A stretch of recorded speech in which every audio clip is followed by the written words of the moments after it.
All right, we are live. Welcome, everybody. So, we have yet another very successful sync licensing producer with us today. I want you guys to welcome back to the channel, Stephen McDonald. Stephen was actually here last year. He and I connected via email, and Stephen has had about 10 years in the sync licensing business. He got started in 2014.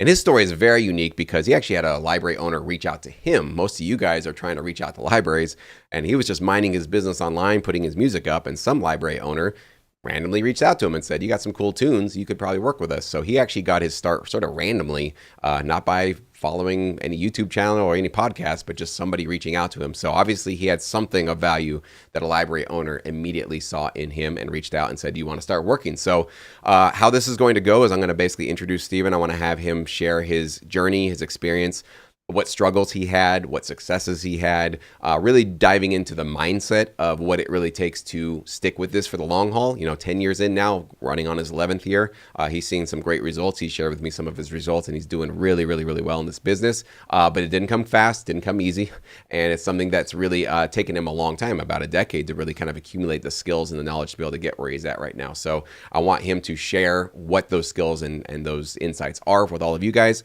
And for all of you that are here on the Zoom call, you guys get access to ask the questions to Stephen. So sorry, YouTube guys. I'm glad you guys are here and enjoying the live stream. But these Zoom calls are exclusively really for the benefit or to allow the Sync Academy members who are part of our Sync Focus program to get front row seats to these composers and ask them their own questions, whatever they want. So if you're in the Zoom call, guys, make sure you guys do put your questions in the chat. I'll be monitoring them for sure, and we'll make sure we save a lot of time at the end for the Q&A. So, Stephen, without further ado, welcome, man. Good to have you back on the channel. Go ahead and give us a quick recap, if you don't mind, of your early days in 2014. What were you doing with your music at that time, and how did that first interaction with a library owner come to be? Oh, hey, well, thanks for having me. It's good to be back as always. Okay, so I'll just start. I mean, 2014, I had just graduated college. I was just working a full-time office job. Music was a hobby. I minored in film scoring in school, but I basically just did that because I thought it'd be fun. It wasn't career ambition. That was just I had started writing music right as I exited high school, and so I was just doing music as a hobby, doing a cinematic type, a lot of orchestral stuff. I took a lot of my inspiration from video game scores, so like Halo here, Master Chief back here watching. I was just doing the thing where I was just making music, uploading it. I had a YouTube channel back then; it does not exist anymore. Just uploading music to YouTube just to listen to for free. Just like, hey, here's my Halo inspired soundtrack, cues, stuff like that, while working my job. At some point, I got an email from someone telling me like, hey, we're music. I'm a music library. I work for this library. We service reality TV shows. And for me, there was a suspicion there of like, I don't know, like opportunities don't just come to you to like make money suddenly. That doesn't really happen, right? But the guy he was really, really nice. He explained a lot in his email and offered to have a phone call. And I figured, okay, well, he's probably not scamming me if he's like going to jump on the phone and talk to him. Felt really good about it. I was like, okay, this is something I could do. He kind of explained how the industry works, how slow it would be, and not to be like quitting my job tomorrow or anything like that. So started working with them. Also, I don't know if you can hear the dog barking. I apologize for that. Nope. Okay, No, you're good. good. There's two dogs home and no one else is home right now, so they're kind of dumb. But yeah, I started working with this library. They were basically mostly pop and hip hop people at the time, and they were starting to get more deals with stuff like Discovery Channel and History, needing shows that were needing more of the cinematic flair and less pop, less radio, more score.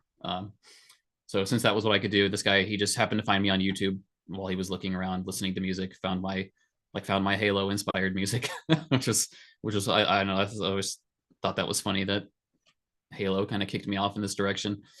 But yeah, I went from there, started writing with that company, hit the ground running really hard with them, writing like 5 tracks a week, which I don't know if I should have done that. I guess obviously things worked out, but I got to really get a taste of like, here's what it's like kind of in the trenches, working fast and efficiently. And I did that while I had a full-time job.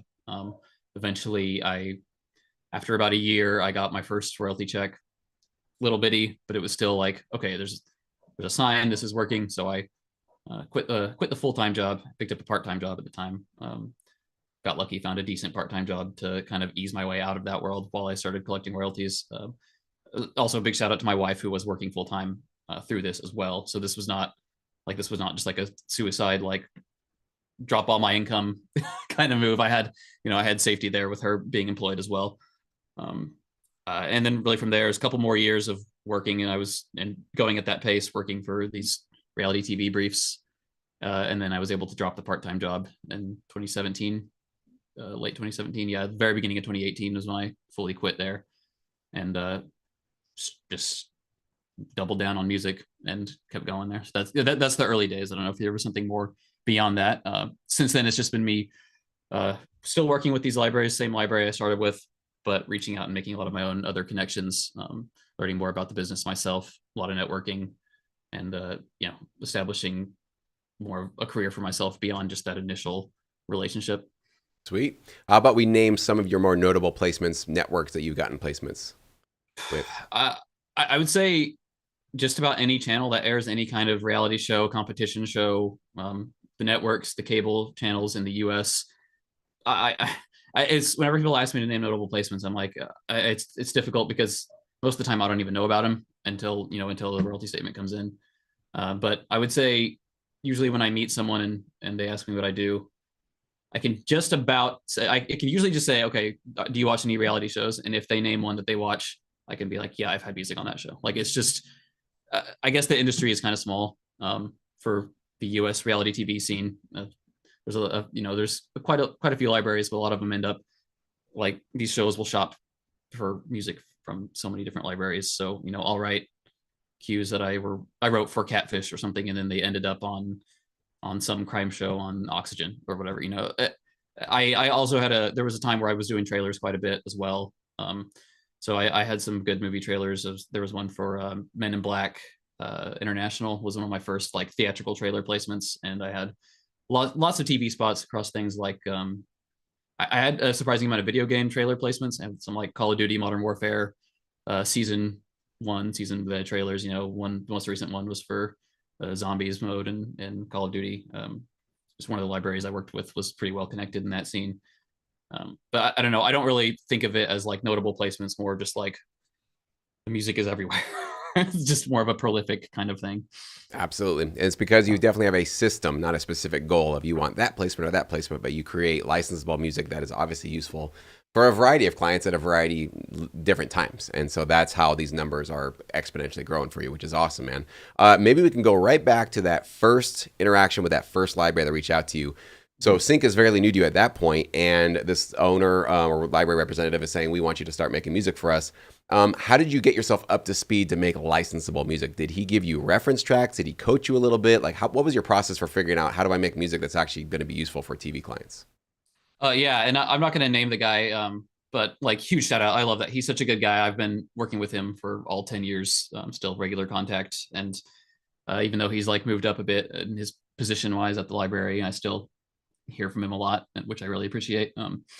But he kind of, I would say he kind of whipped me into shape there at the start. Like, told me like what are the things that editors are looking for in reality shows, and he was really good about briefs that were well thought out, complete. Like he did a great job of interpreting client needs and telling them, giving them to me in a composer friendly way, and sending reference tracks with everything. So yeah, it was a lot of it was kind of trial by fire, like learn by doing for the most part, where it was like, there was a little like, okay, let's just see if you can do this at all. The very first brief they ever sent me was just like, send us three of that thing, 3 tracks for this. I think it was kind of a fairly generic like reality TV, like building tension kind of thing. And once I did that, and they, he realized, okay, yeah, he can do this. They started sending me more and more briefs, and and there were moments where I didn't nail it. that happened. I had times where it was like I failed on almost every level in that. But then I still remember the first time that one of their clients had a specific kind of style request, and I did it, and I remember he told me that the client was just stoked about it, and I was just like, yes. Well, there was big moments there, and some highs and lows, but I would say it mostly went pretty smoothly. I can say it's probably because I'm not much of an artiste about this stuff. Like I understood immediately that what I was doing was not for me, and like I'm writing music for someone else. So I don't get overly attached, and I think that helped me pick it up quicker. For sure. Yeah, and understanding that it's a service industry, and the faster you can get the ego out of the way so that you can really just interpret what they want and apply your talents towards their needs. Sounds like obviously that's the winning formula. Mm-hmm. So let's talk about Yeah, your speed for a second here. So 5 tracks at least, you said a week, right? That's what you were minimum? that's what I started doing. Yeah, and But I remember in our that's last conversation, you said you can do multiple cues in a day. Is that still the thing? I can. I tried not to. If I, it's one of those things where like I think at this point I'm not rushing to spam out as many tracks as possible anymore. I think I had a bit of that mindset at the beginning, in which I had to work myself out of, um, realizing that like okay, there's other people besides me doing this, and if obviously quality has to happen. That's not to say quality and quantity can't happen at the same time. It's just realizing that quality is not always what you think it is. The quality is more in this field. Quality is licensable and fitting the brief. Realizing that helped me get a lot faster. But yeah, so I started like 5 tracks a week was a suggestion from the library representative I talked to at the start. And I was like, I'll try. And so I was working a 9 to 5 job at that point, and I didn't have kids yet. So the kid came in 2017, shortly after I dropped the job and went full time. Or no, sorry. Okay, so I had about 6 months of part time job, music, and kid. The kid was born mid 2017. But when I started, there was a lot less responsibility. It was just like I started figuring things out. Like, okay, I'll wake up at 6 instead of waking up at 8, and get a couple hours of work in, of a couple of hours of work before work. That was a big thing, and I would write on weekends. It wasn't a big deal to me. I didn't feel it. I never felt like, oh my god, I'm killing myself, I'm burning out. I think I was pretty good at the efficiency right off the bat, so I never felt like I was just grinding myself in the dust writing 5 tracks a week alongside a full-time job. I wouldn't want to do it again, obviously, but it felt survivable enough for at the time, considering the carrot at the end of the stick was not having a job anymore. It felt worth it. So Very cool. yeah. And your styles of music, I'm assuming if you're doing a lot of reality, that it's tension. Is that kind of like the number I one that you're mean, focusing on? I would say that's probably I would say tension a lot. I probably most of my music is in that would fit in that tension bucket, but that's a very, it's a very broad, it's a very big bucket. Because, I'm doing things like, basic, just like orchestral tension or synth, electronic crime tension, or tension infused with hip hop elements, tension infused with country Western elements. It's tension, tension's a mood. And then the style varies a lot within tension, but I wouldn't say like I can do hip hop or pop really well, but I can blend elements from other genres into the cinematic stuff I'm doing. So like I wouldn't try to write like a country song, but I can write tension music with country or Americana elements pretty efficiently, I'd say. Great. Yeah. And mostly instrumental. Are you messing with vocals at all in some of these I cues? have I think I've done 2 tracks ever that have vocals in them, and they were like orchestral trailer tracks as well, with some like big kind of epic vocals. That those ended up in an album, but no, I don't. Uh, I'm pretty happy with what I'm doing right now, and it's working for me. So, and I'm not really a trend chaser. I think I was back 8 years ago or so, and I was thinking like I need to do whatever would make me the most money, but realized a few years back like okay, I have the things I'm good at. And was I started noticing that whenever libraries would approach me, they were approaching me for my cinematic sound, for my orchestral instrumentals. I was like, okay, well that's what I do best, so that's what I should do. I shouldn't try to go off course there. And sometimes I I experiment, I do stuff, but I would say pretty much everything I do would land more in the cinematic composer styles, more of a film score styles, I would say, film and game score styles, not radio pop. Totally. And Yeah. so you're working with a few different libraries now, and so you have these relationships going. Can you give us a little look into how does the actual work relationship work? How does it look? So are the libraries coming out to you saying, hey, Stephen, we've got this client that needs a lot of this kind of music. Can you go ahead and feed us, another 10, 20 tracks of that? Are you reaching out and asking them what they're looking for? How's the demand, or how are the requests coming through? Are you generating them, asking them? Are they just coming to you on a consistent basis? How does that work on your kind of week to week schedule? So the libraries I work with, I kind of put into categories. So I have these ones that were like doing reality TV briefs, like specific briefs for specific shows mostly. And I would say there's like three of them I work with now, and they with them I don't usually bother them. They just come to me pretty regularly. Some more than others. Like that first library I've been working with forever. That's consistent every week. Every week I have different things to work on. I have a couple others that'll come to me. One will approach me maybe 2 or 3 times a year, but it's like, oh, but they pay up front really well and those tracks do really well. Others will, once every month or two will come out with a brief, and so those, yeah, they come to me for the most part, and they're always friendly and professional. They, I guess I would call them pretty good working relationships, just because we can go months without talking, but whenever they need music, they know, okay, we'll have Steven do it. And then the other libraries I work with would be more the more traditional ones you think of doing full albums and stuff that with their working under Warner Chappell or BMG or Universal or whatever. And with those, usually most of the time it's me coming up with an album idea that I just want to do. Like one of my most recent ones, I watched The Diplomat on Netflix, and I really liked the score in that show. It was just very like um a little like classical elements, like strings and like close mics, intimate strings, and some pulses, synth stuff. And there I was like, this is fun. I like this, and I wanted to write something in that style, and so I wrote a tension album with that kind of palette, and I called it like White Collar Crime album. Like I took that idea that I liked and tried to find a licensable niche for it. Like it's crime, but it's not this dirty, scary, aggressive stuff. It's more of like your rich guys pulling off extortion scandals and stuff like that. And with those libraries, I'm doing things like that. I'm coming up with my own ideas. I get inspired by something. I hear something I really like, and then I try to make a licensable album based on that, and I'll pitch it to them.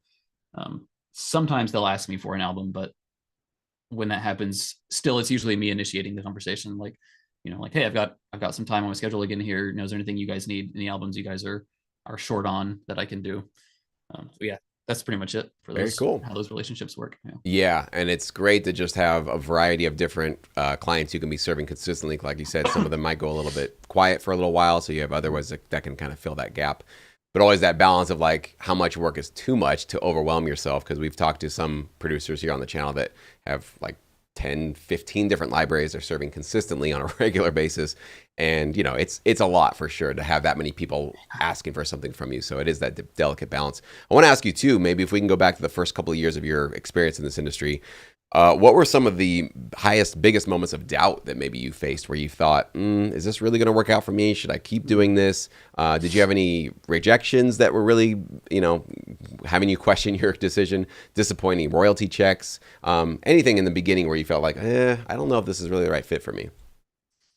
Yeah, so I think that like early on I was excited to have the opportunity to write music that could be used in TV, and I rushed into it a little bit. I think I might have I had times where I was making friends with other composers and like hearing their stuff and being like, why am I the one that has a career here? Like like I have friends who are so much more, I would say, like talented and passionate about music than I am. Where for me, like it's kind of work now. Like I used to be more willing to learn and wanting to study and do stuff for fun and experiment and play.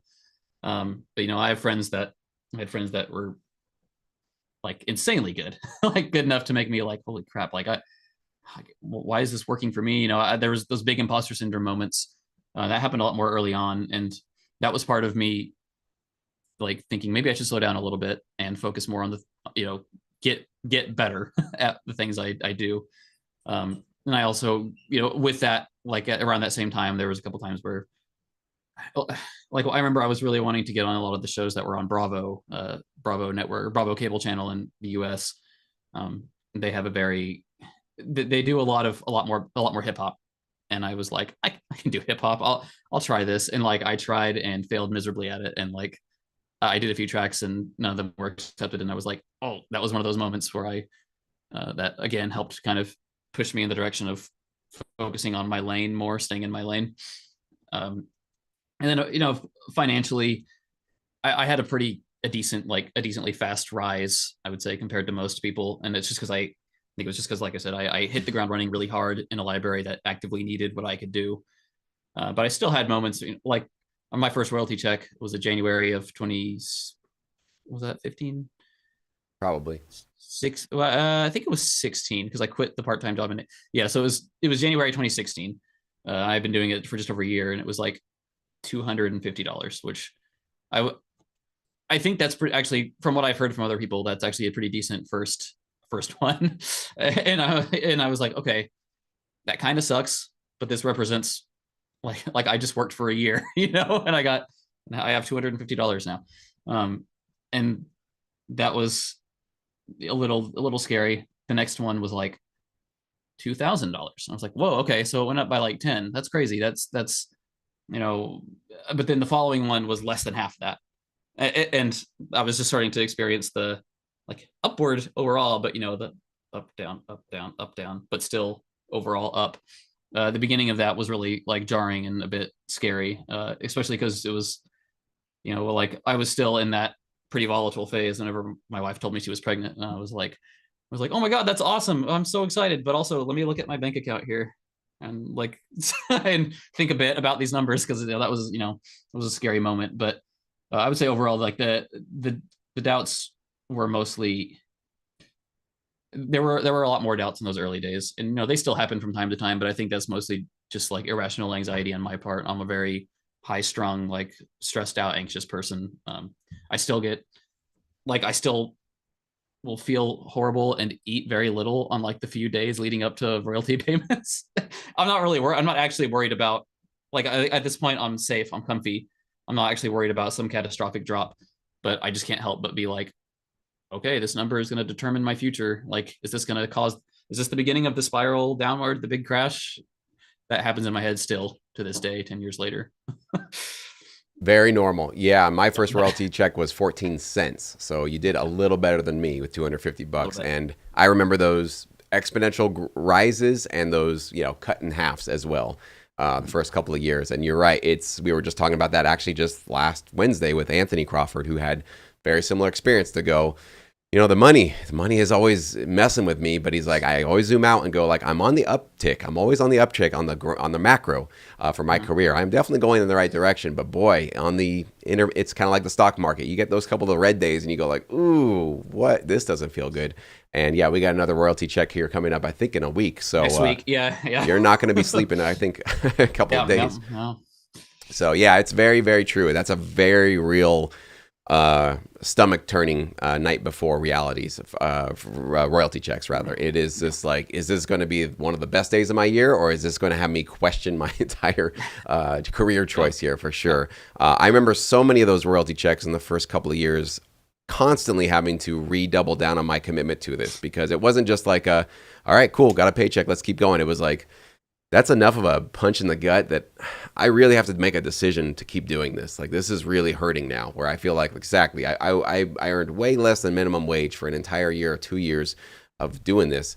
And the only analogy I can say is it's kind of like investing, where when you first start your investing career, if you guys have started your investing career, first couple of years are really not that exciting. You're not earning a lot if you're investing in kind of like, moderate growth things, whatever they are.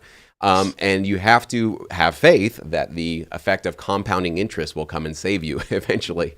And we kind of do the same thing with our careers here, where we're just starting off, we're just building up our catalogs, just getting those royalties to start coming in, and also more importantly, just getting our relationships built up strongly. And so, Stephen, it sounds like what you did very intelligently was you just consistently showed up, right? And you constantly were saying, what can I do next? How can I serve you? And by doing that consistently through months and months and years and years and years, you now have these extremely strong relationships where you're getting access to opportunities that a lot of producers and composers just aren't. Even though, and I put myself in the same category, they are way more talented than we are. They have way more, musical, technical skill. They have all the things that we wish we had, but they're not getting these opportunities. And I think the only thing you could really boil that down to is service mindset and consistency. And I think you would probably agree with that. And of course, speed and being able to deliver on time under the deadline. So that's really great, man. It's really cool to hear your journey that way. So I really want to open up the door for all of you guys here on the Zoom call. If you guys have some questions for Steven, sorry, YouTube. We love you guys. Glad you guys are watching, but we're really going to give our front row seats here to the Sync Academy members that are on the Zoom call with us. Loop Waves has our first question. My question is that we can creatively use plugins that generate wordless vocals, like a vocalized plugins by Heaviosity. Basically, any vocal plugin created as a contact library. Are we free to use those plugins? I'm wondering if Steven knows anything about it. I don't know if you're familiar with your library's policy on those kinds of things. I mean, my policy would be like, I don't think any of these companies are releasing these. Like, I don't. There's no way Heavy LC is releasing these packs and putting it in their end user license agreement. Actually, you can't use this on anything that would make you money, because then who would actually buy them? Like, they're like, that's insane. Like, obviously, they're tools that, like, if I pay the money to have the license to use them, I'll use them. My big thing is just don't make them the centerpiece, because if you're doing a track that's all based around a vocal phrase from Vocalize or whatever and Heaviosity, thousands of other people might also be writing that same track. Like, if I'm going to use something, if I'm going to use a vocal phrase like that, it's going to be, kind of the ear candy, not the centerpiece, but more of a flourish, more of a decoration. Because I don't want to base a track where like the entire hook of this track is based around a phrase that thousands of other people are using. Like that. That's the big thing. Is like, I generally avoid anything that would be melodic anyway when it comes to loops. I use the crap out of loops from like Omnisphere when they're just like simple synth pulses, ARPs. I won't use like a preset that is recognizable instantly as as something melodic. But for just, if I just need like an eighth note, yeah, I'm gonna use the one key Omnisphere patch. Yeah, that's just efficiency. Like, rather than to go boop boop boop boop boop myself, why do that when I could just go boop and hit it once? Yeah, that's my only advice about those kinds of vocal samples is, use them, but use them at your own risk, knowing someone else might be using them, and you minimize that risk by making them less of the focus. Smart, very smart. Legally, I don't know. Yeah, yeah, we'd have to definitely check your end user license agreement, guys. Always make sure you double check what you're using. Also, on that topic, the issue of splice loops, has that come up with your library partners? Has any of them told you to just stay away from them altogether? Any issues with that? Yeah, I would say I've seen some emails saying more recently, like AI generated stuff, but also in the past, like, just try to avoid splice stuff if possible. Which, if I use like a hi-hat, like a hip hop, or like like a trap sprinkler hi-hat loop from Splice, I don't think that really matters, just so I can, if I need to just like a cliche and I have a great loop for it, I'll probably use it. Like that's that, but that's not, again, that's not going to, that's just to save me time from going and doing click click click click click click click click click, click on my mouse. So I don't think that's a big deal. Just don't take a splice like, don't take a splice one shot that's like some vocal, don't try to write a song based around a splice vocal. I wouldn't do things like that. Yeah, and we always usually, I advise everybody stay away from anything melodic, anything that could be memorable, and definitely stay away from vocal loops that have lyrics in them. If you're going to use anything like that, you better chop it up, distort it, put a robo voice on it. Like, you have to do so much stuff to it, so it almost sounds like a completely unique new sample. But honestly, the safer bet is to just stay away from anything pre-made, especially if it's like a full chorus, like a full vocal chorus or lyrics or something like that.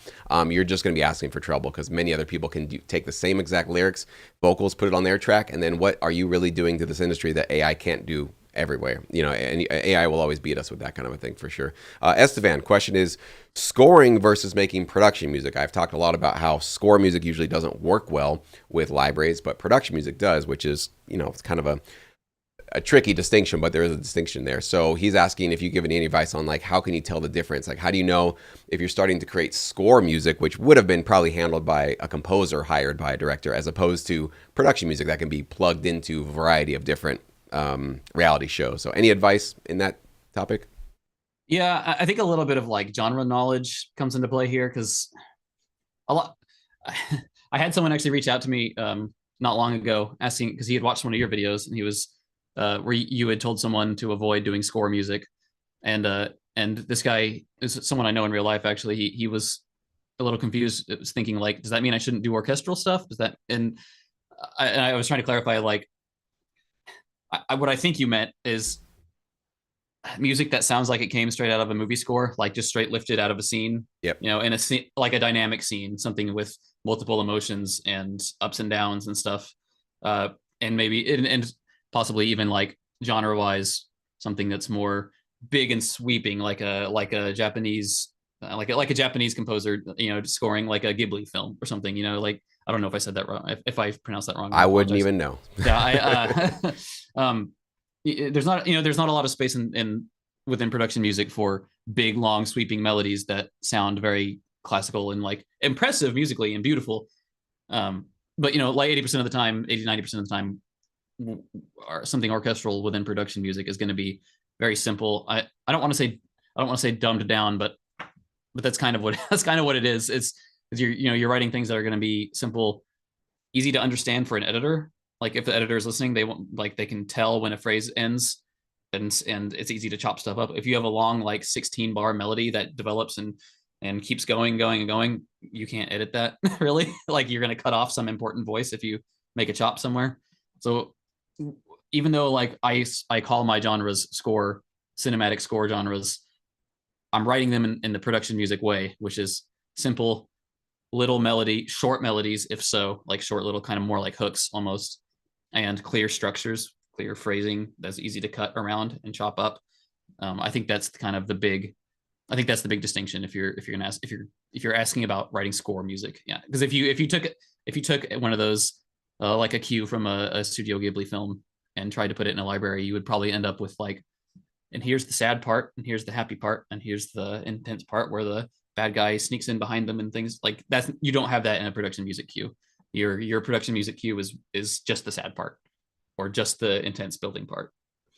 Yep, I think that's a great way to describe it. You made it very, very clear. Yeah, and that definitely clarifies my advice as well. Is that production music it's singular focused, right? It's one genre, it's one mood, it's one thing.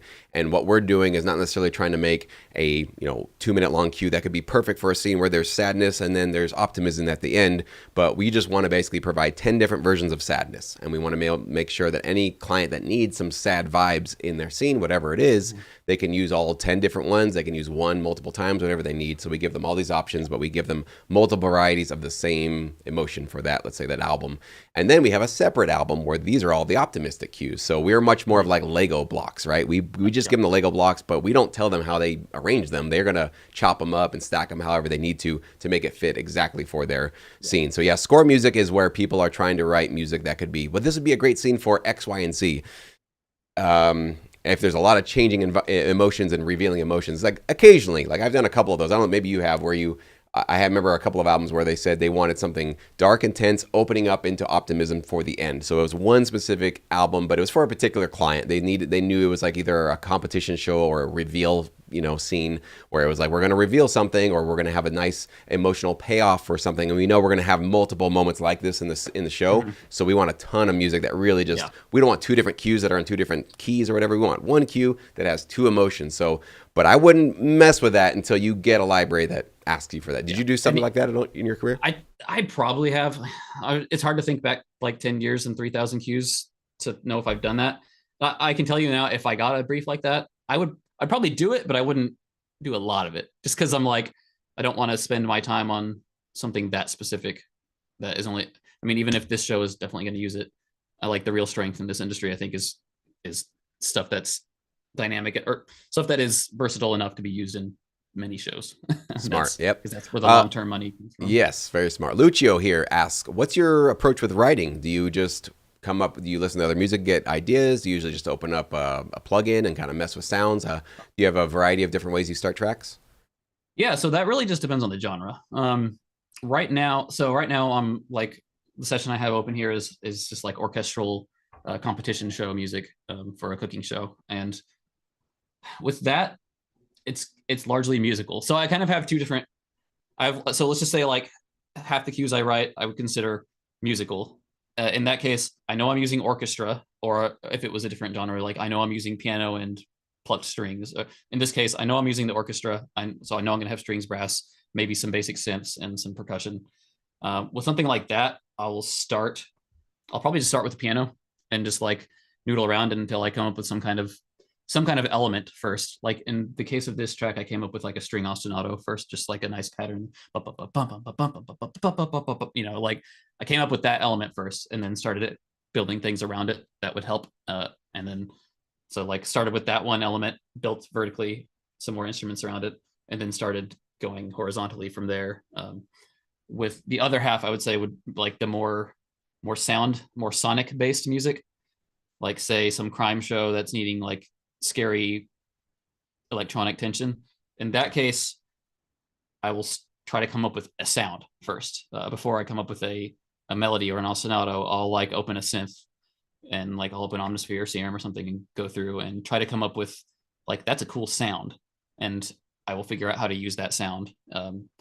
Does that make sense to you? It's like Absolutely. if or and if it was like a heavily hip hop track, I would start with a beat. I would start with drums because you know like it's hip hop. The drums are going to be major. You know, maybe probably the most important element.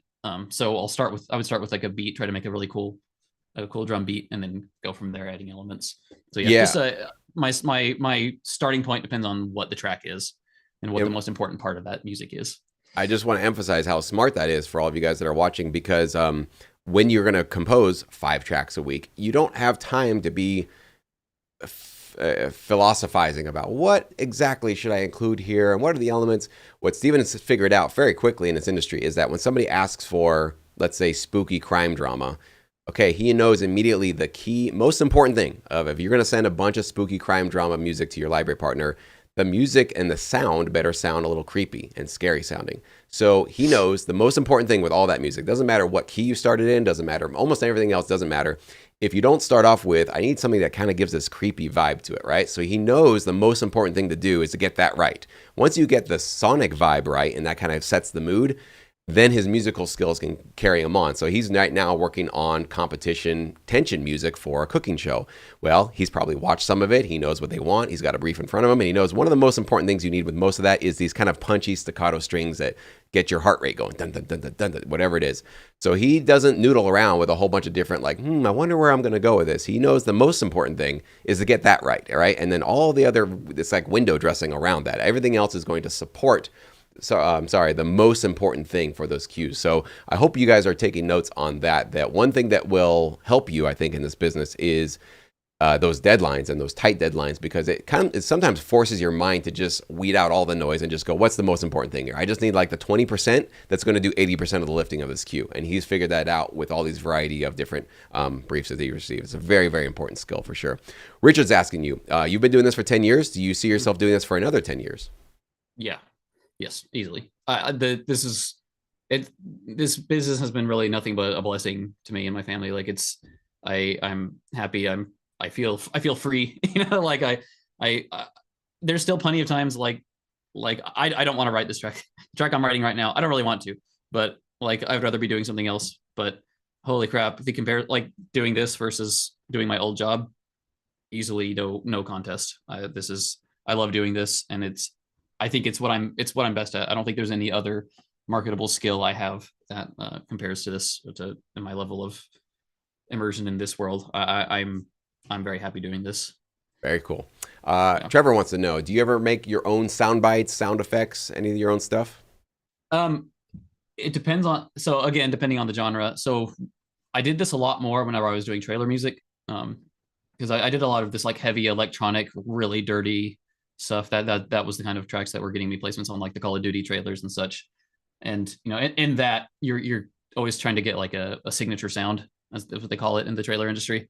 And with that, yeah, I will go and like I really like Serum for creating my own electronic sounds because it's like everything is in one window and it's you can drag and drop. It's very visual, like showing you like when you drag a modulator onto an envelope or whatever, you can see it, you can see the knob turning, you can see the shape. I like that. So for it, for something that needs to be as high quality as trailer music does, yeah, I would spend time making my own sounds to kind of lead the way on those. Because, like I said, I wouldn't take a heavy velocity vocalized sample and make that my hook for a trailer track. I would create something myself. And for the most part, when I'm doing like these reality TV shows, that they don't really lean that heavily on signature sounds. Sometimes I get briefs where they specifically want some kind of signature electronic sound, and I'll spend a bit of time making stuff. But even then, a lot of times it's starting with a preset that's like, oh, that's pretty cool, and then sculpting it more into what I want.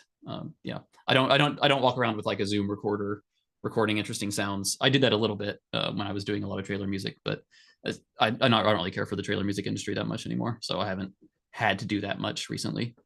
Okay, very cool. Yeah. You've talked about Serum, you've talked about Omnisphere. Any other go-to plugins that are kind of like almost on all of your tracks that you usually go to?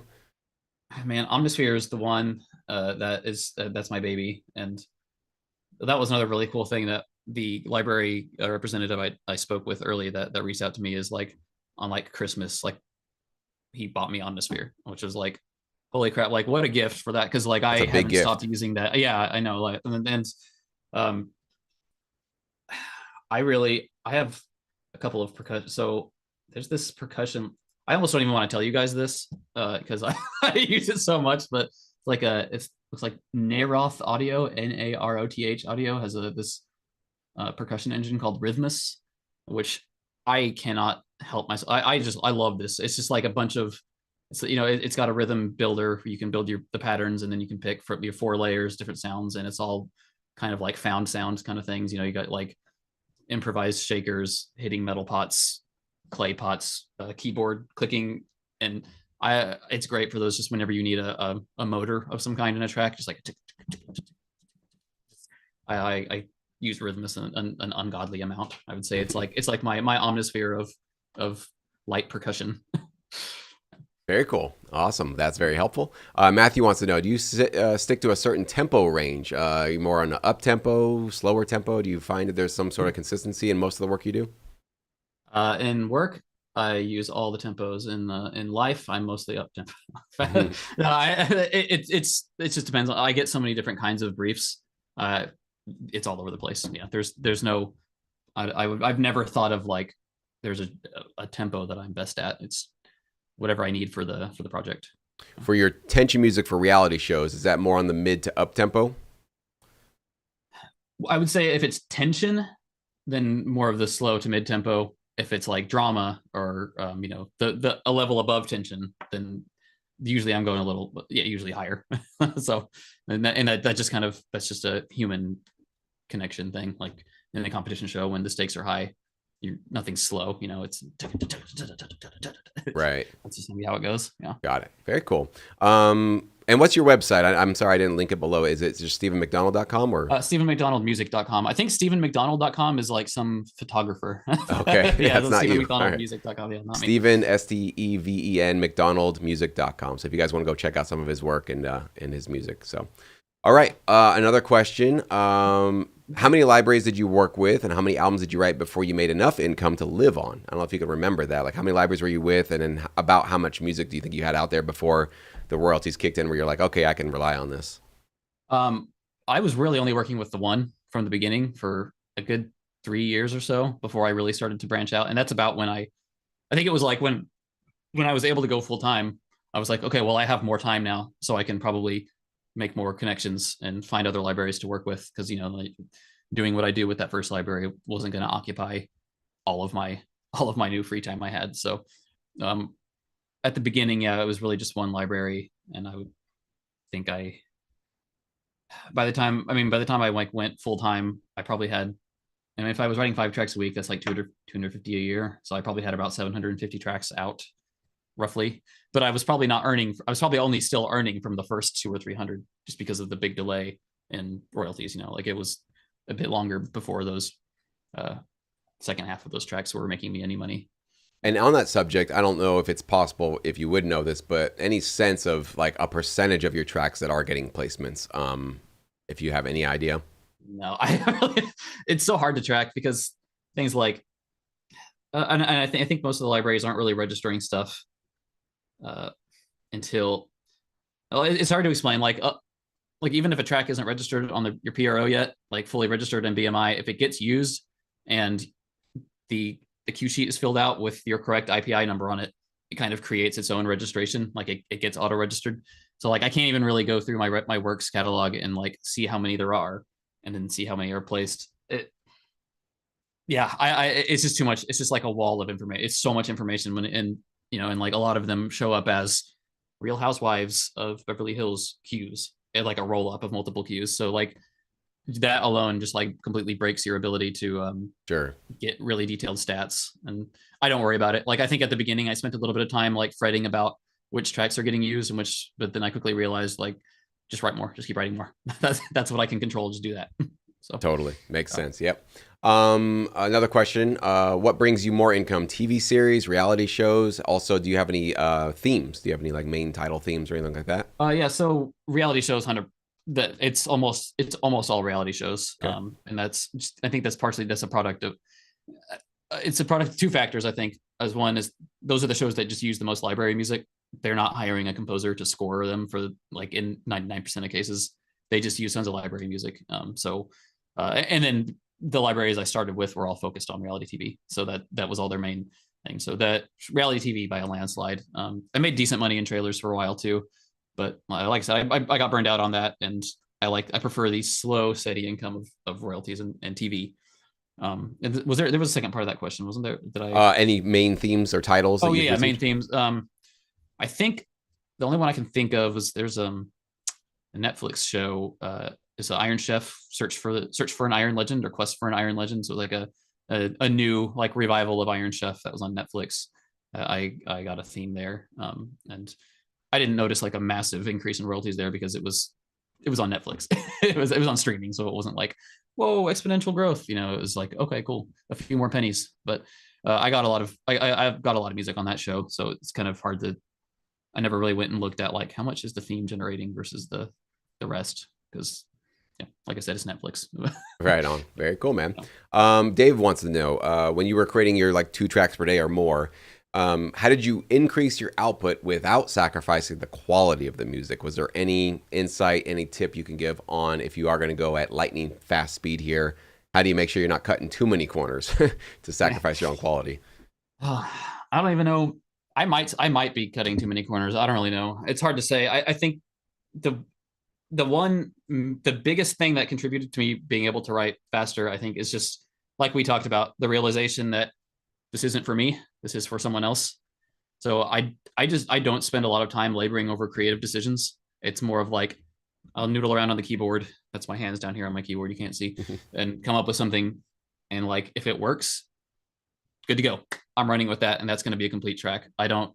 It's so rare that I delete anything that I wrote. Like usually, if I come up with something, I can build a track around it. That's I know. Like I wish I could give more like precise like scientific ways of doing. Here's what you should do. But like, I mean, it's all just kind of basic things that I think most of us do anyway. Like I have a template that is the sounds I use the most, so I don't have to spend time loading up sounds. I know I would open up my template and it's more of I open up my template and then delete what I'm not going to use out of it, and then just start banging out ideas. And the first one that sticks and I think will work that I that I think I haven't done before already, which can be tricky with 3,000 tracks deep. Um, and I just go from there. And yeah, like I said, I wish there was a better answer than just I've done it a lot and I don't have any like real artistic attachment to what I'm doing most of the time. So. Makes sense. I think that's great. This is a really, really interesting question and a very important question for our mental health, especially if we're going to be doing this day in and day out for years and years and years, maybe 10 more years. Trevor asks, do you ever find doing creepy music affects your moods or emotional health? And even let's zoom out further, like just all emotions. So if you're working on something dark or sinister or evil sounding, does that ever seem to play a role in your mental wellness where you're just constantly around some kind of an emotional place musically? How do you keep yourself balanced throughout all this work you're doing? I don't think so. I don't think I've ever really like come out of a writing session feeling like the music I wrote. And I think that's part of, again, like I've said, the more having more of the service mindset, and not I can be very unattached sometimes, almost cold even to my own music, which is not how I normally am.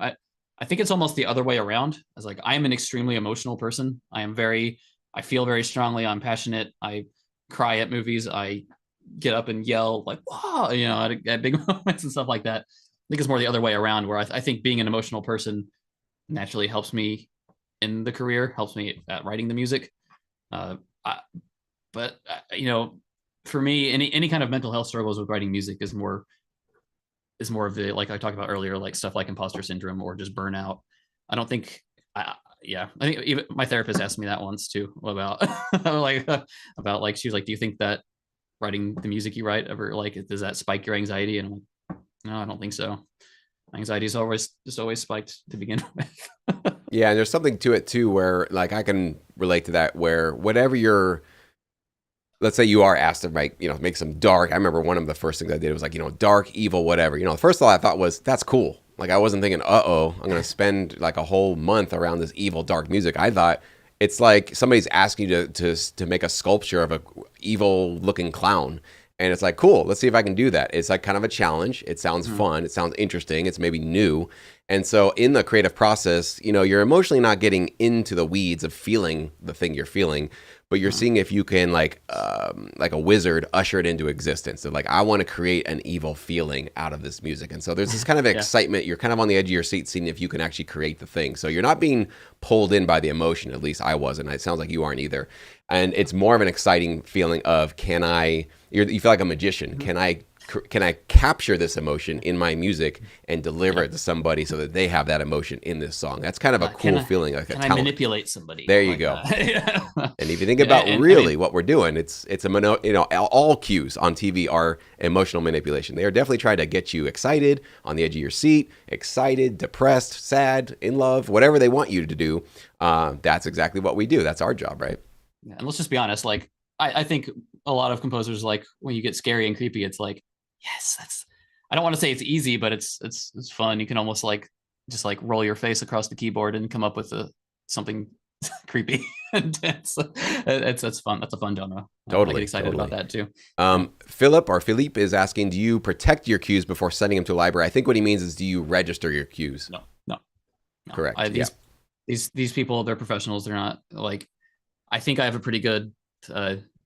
Excuse my language, but a pretty good bullshit detector. Like, I was suspicious about that first library connection that happened, but after talking to the guy, I was like, okay, yeah, this is fine. Like, if you're doing this right, you're working with professionals. They are not. Nobody's out to screw you over, and if they are, hopefully you can pick up on that quickly and get out. But no, there's no need to do that. The publisher will, at least in the world that I work in of exclusive production music, they will register on BMI and whatever, or they'll register with pros.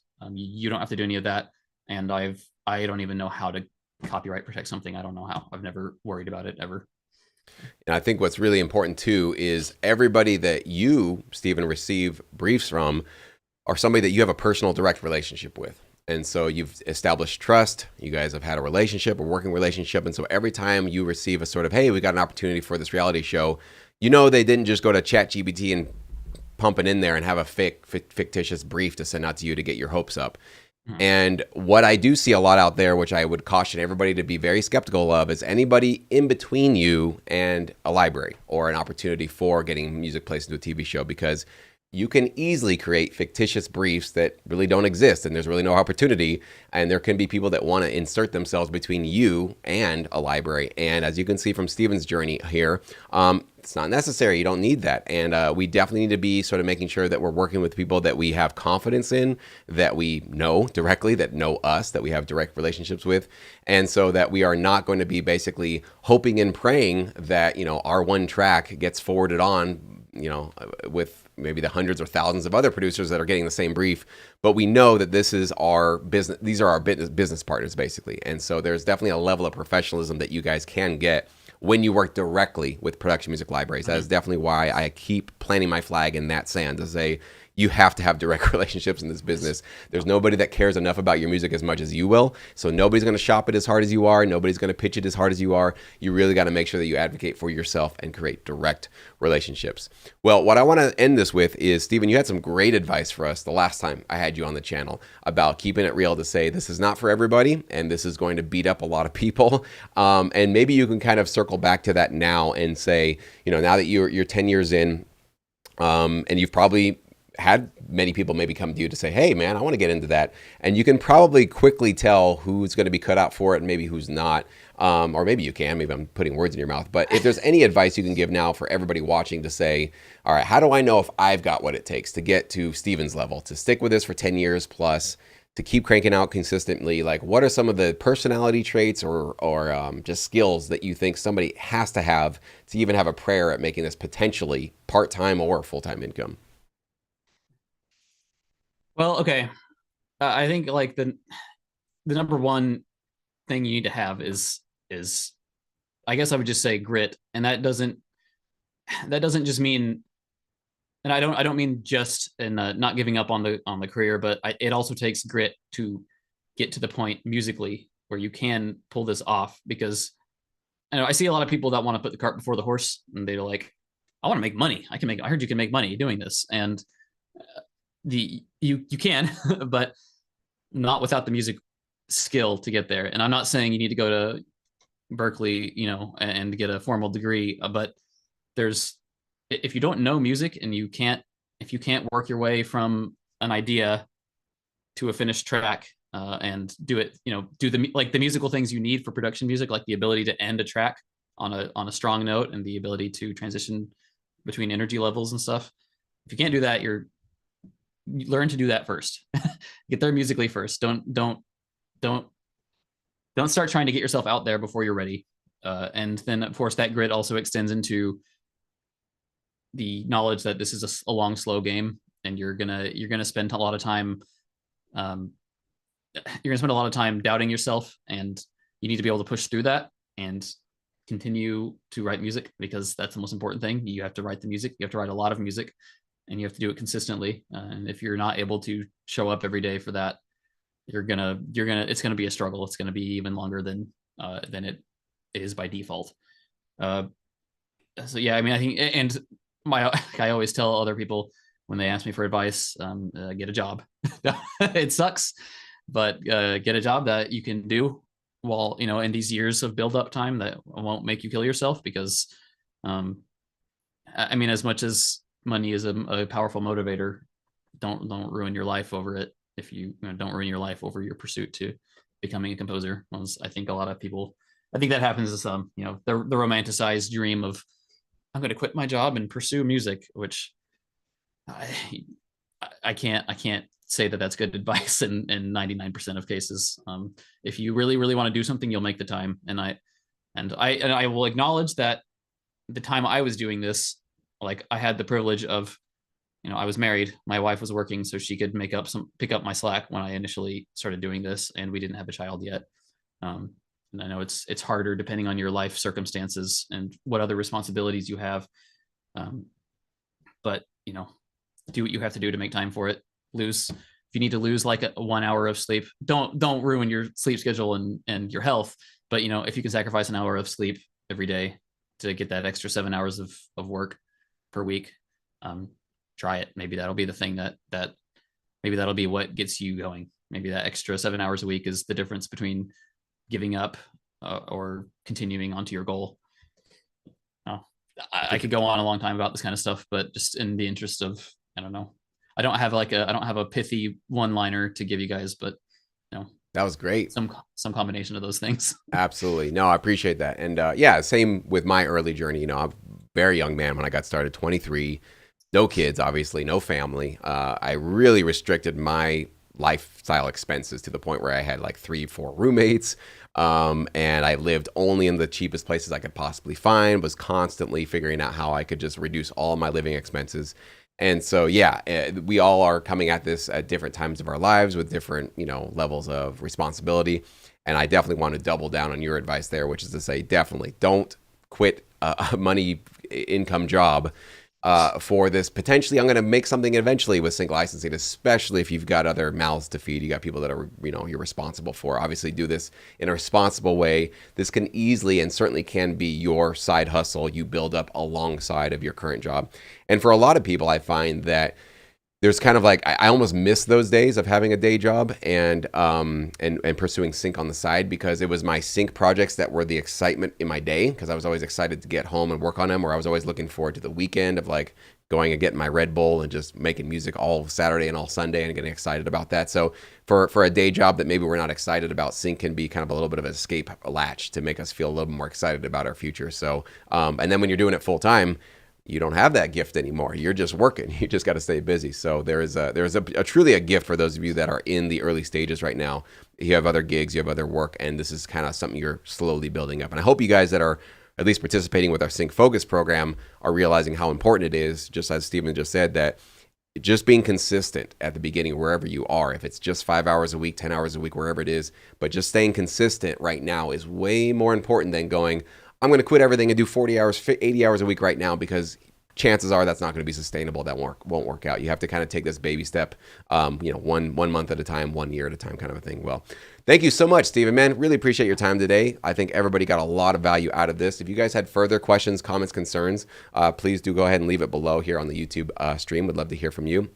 And if you guys are watching this and you're not in Sync Academy, or you are thinking about getting more serious about your Sync career in 2025, we've got a home for you. It's in Sync Academy, and we are doing conversations like this and other really cool things inside of our platform. And there'll be a link below if you guys want to learn about joining us and be a part of these conversations. So sorry for all of you guys in YouTube land. We did not get to your guys' questions because, as I said at the beginning and a few times throughout the conversation, these calls are going to be primarily for Sync Academy members to get their questions answered. So appreciate all of you guys. On behalf of everybody, Stephen, a lot of cool stuff today, man. Really, thank you so much.